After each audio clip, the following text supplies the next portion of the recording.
Let's talk about prosopagnosia, which is a selective visual agnosia characterized by the inability to recognize the identity of faces. Let's talk about two different forms of prosopagnosia. The first is acquired, which is a result of brain injury, trauma, stroke, encephalitis, tumors, degenerative atrophy, or temporal lobe resections.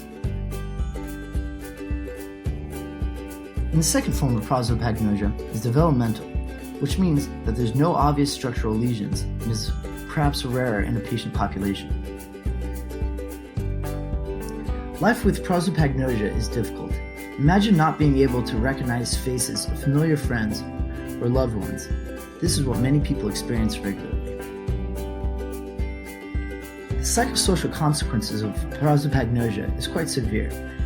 Both in the adult and developmental forms, people experience traumatic social experience, chronic anxiety, feelings of embarrassment and guilt, and limited social networks.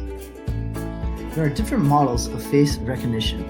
The one we'll be talking about today, and perhaps the most infamous, is the one of Bruce and Young put forth in 1986. Each box in the model represents a distinct cognitive process. While it is not necessary that these different stages occur in separate anatomical structures, some models suggest that this may be the case. The model begins with creating a facial percept and encoding of the structural information about the face. There are two variants. The first is the apperceptive variant, which is the impairment in the ability to see differences between faces or their structures. It's a failure in encoding the facial percept.